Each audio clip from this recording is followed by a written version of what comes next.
Mai kallon wannan tasha da wannan lokaci, assalamu alaikum, barkanmu da warhaka, sannu da cikin kasancewa da kowa wannan shiri na tattaunawa na musamman. Shirin kowa ne a matasa na ɗaya daga cikin jigo kuma kashin bayan kowace al'umma.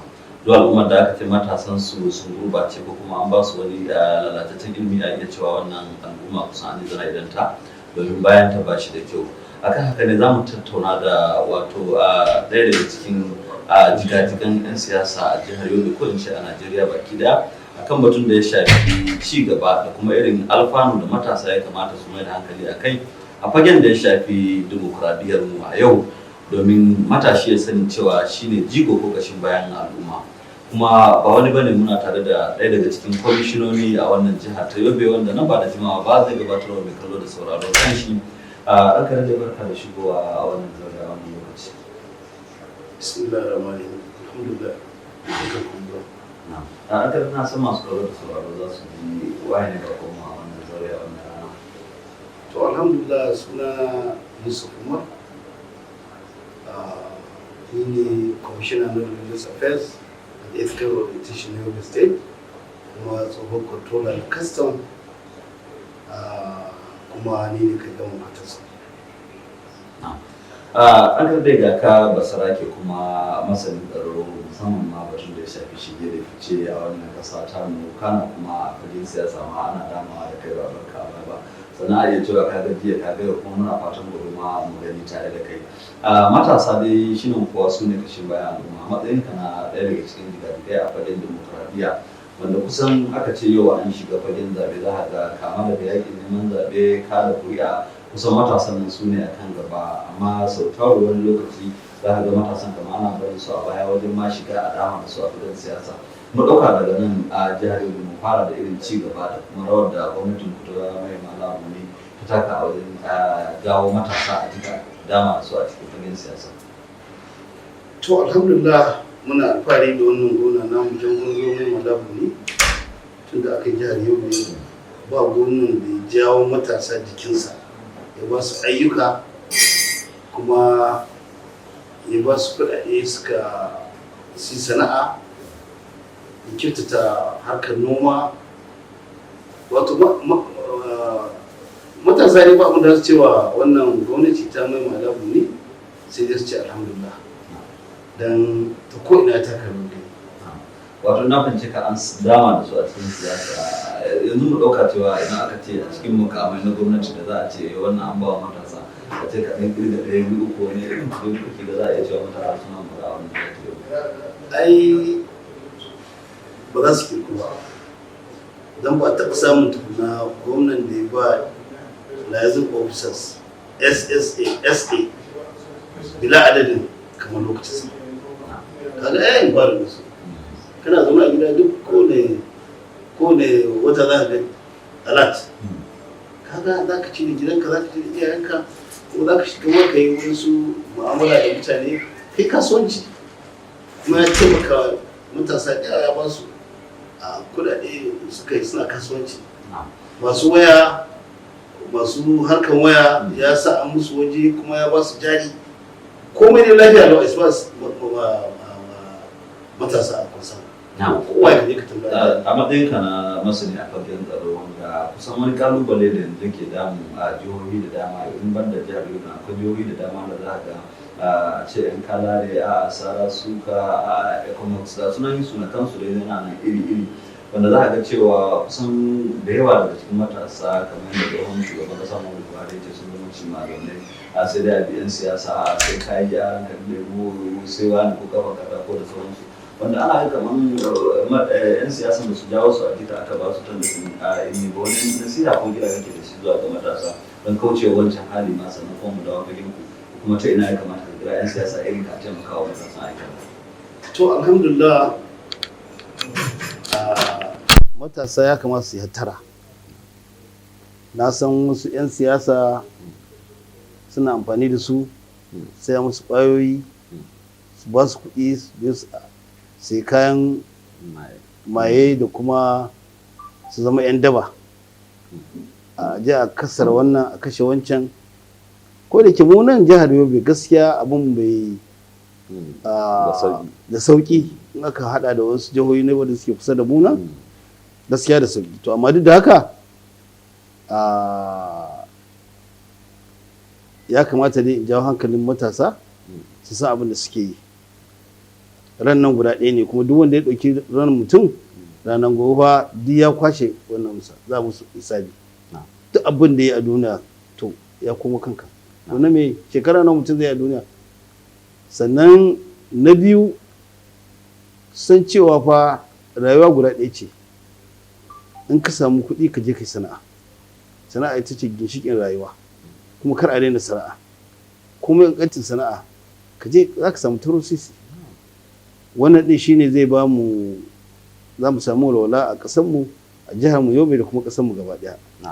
Kuma shi mai mala ya gina wurare da yawa wanda ake ba mutane horo, cikin su matasa wuraren koyon sana'o'i, kuma ya ba su abubuwa da yawa don su je su ci gaba da sana'arsu. Amma kuma wai an yanka ta tashi. Abin da yake faruwa shine sai a ba su wannan a musayo kaya, shi gwamna ya odan kayayyakin nan da kuɗi da yawa.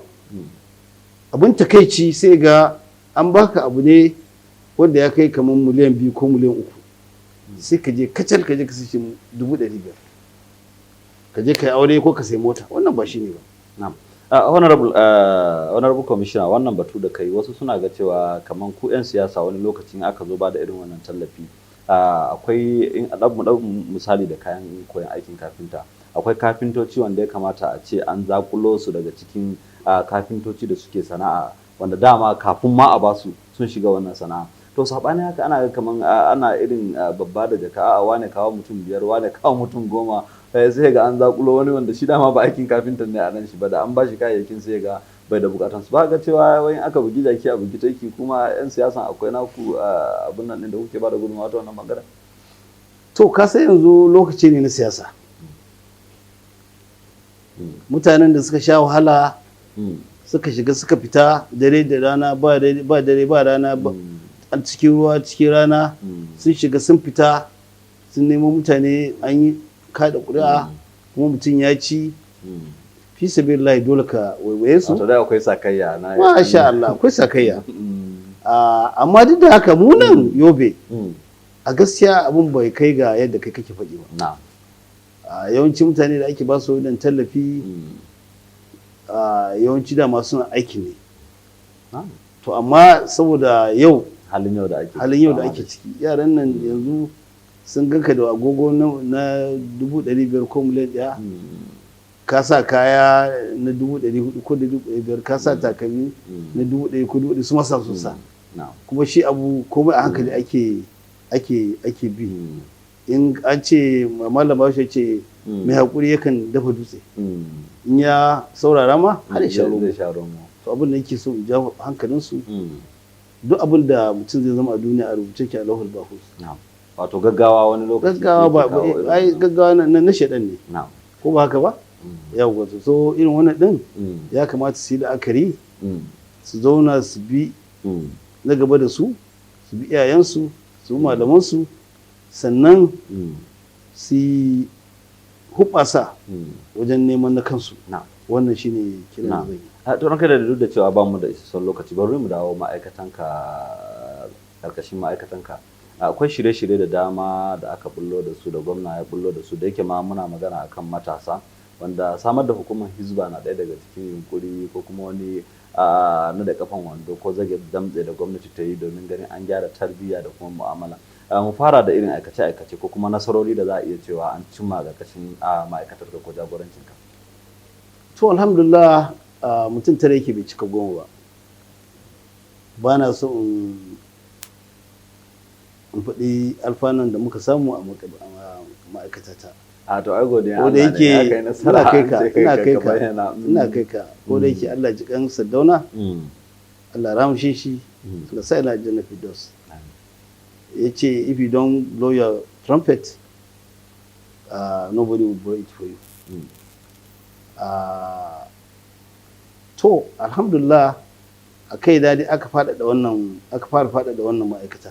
Da religious affairs ne kawai, amma yanzu ethical orientation. kuma mun yi lancin, gwamna ya zo da kansa, mun tara mutane, mun yi bita, mun tara malamai gaba daya na jihar Yobe har da wasu wurare ma duk sun zo sun yi bayani kuma sun faɗakar da mutane. Sannan mun faɗaɗa wuraren da ake cewa lokacin azumi daga 60 mun kai shi wajen 100 da wani abu yanzu. Wurin ciyarwa kamar buɗe baki ya kadai musamman kamar matafiya ma suna daga cikin masu cin irin. Kwarai kuwa sai dai mun lokacin sai dai bai zo za a bashi. Sannan ko ba komai a yau mun shiga kasuwanni kuma mun samu mutane malamai ana dan ba su wani abu, suna shiga ƙauyuka suna faɗakarwa, suna jawo hankalin mutane game da addinin namu guda ɗaya, Islam. Kuma akan je masallatai su ma ana faɗakarwa. Bayan wannan mun kawo mudu. Dama tambayar da na so. An bi duk kasuwanni. Mun so gwamnan ya ba mu kuɗi, mun so mudu mai ɗaya na biyu na uku. Kamar kwanan awu kenan da ake kwanan awu ba yadda ake taushewa a can ba. Kowanne mun kira local governments gaba ɗaya, mun samu sarakuna mun je musu bayani. Yanzu kasuwannin mu an dan tsaftace shi ba kamar yadda yake da ba. Kowa mudu ne yake amfani da shi. Kaga ba kamar da ba wanda an taushe mudun kawai za a je a auna maka. Yawwa yanzu ba wanda cin tauye mudu, yadda aka muka ba su haka suke aunawa mu a saida. To yanzu menene sakonka idan muka tsallaka kuma kan batun matasa din da muka mai da hankali akai, musamman ma a irin wannan lokaci da ruwan sama ya sauka kuma jihar ka ta Yobe kusan a iya cewa kwando ce ko matattara da take samar da abinci, ga kuma gwamnatin gwamna mai malabuni ta yi kokari wajen kawo traktoci da sauran kayayyakin da zai tallafa wa manoma. Menene kiranka ga matasa wajen mai da hankali akan wannan sana'a ta na duke lokacin ki? To alhamdulillah gwamna ya yi bakin ƙoƙarinsa, Allah ya sani, mu ko mun tabbata mutane sun gani a ƙasa. Tunda aka yi jihar Yobe ba gwamnan da ya taɓa kawo traktoci na zamani kamar mai mala ba wanda ya kawo taki na zamani kamar mai mala, ba wanda ya kawo iri na zamani kamar mai mala. Sannan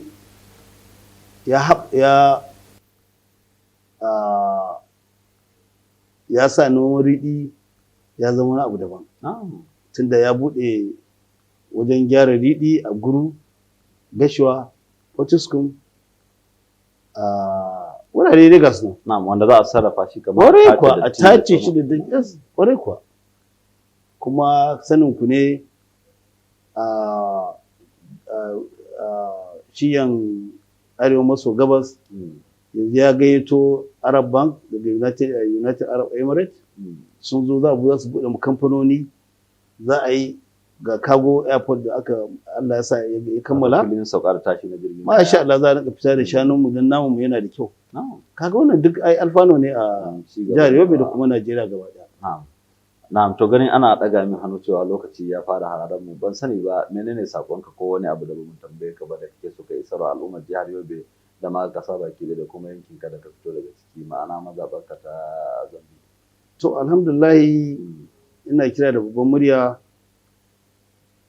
yi kokari kwalliya ta biya kuɗin sabulu.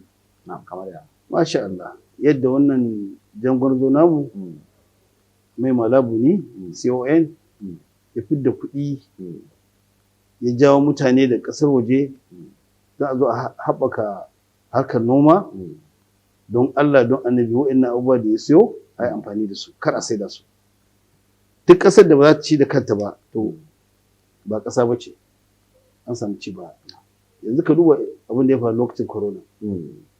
In ba dan a lokacin Allah ya taimake mu shugaban ƙasa mai ci a lokacin ya sa harkar noma ta zama na ɗaya a nan ƙasan ba. To da kana da kuɗin ba za ma a barka ba, ko ka ja ba za a sai da maka. Amma haka dai Allah ya taimake mu shi ma ya taka rawar gani daidai gwargwado. Ai kaga ba mu ji ba mu shiga wahala sosai. Ba a samu mace. Masha Allah. To ina kira da babban murya don Allah mu yi amfani da wannan dama mu tabbatar an yi amfani da wannan abubuwa da ya shigo mana da su don mu noma abincinmu mu ci da state ɗinmu mu ci da Najeriya gaba ɗaya. Wannan shi ne babban kira da mu. To yana ga zamu jalin zamu shirin ba don muna so ba sai don lokaci ya riga da ya halin mu yanzu kan amaladin babban bakonmu na wannan rana. Alhaji Yusuf Umar, tsohon controller na custom na ƙasa, kuma kai gaman Fortescue kuma Commissioner Religious Affairs and Ethical Orientation na Yobe State. Commissioner Harkokin Addini. Assalamu alaikum. Wa alaikum salam. Ranka dai muna fatan mu sake gayyatan ka za ka shigo. Insha Allah ni kofa ta abu da take ba dare ba rana duk lokacin da ya ce insha Allah ku za mu magana. To masha Allah. To masu kallo sunana Hussein Sani Babangida na barku lafiya.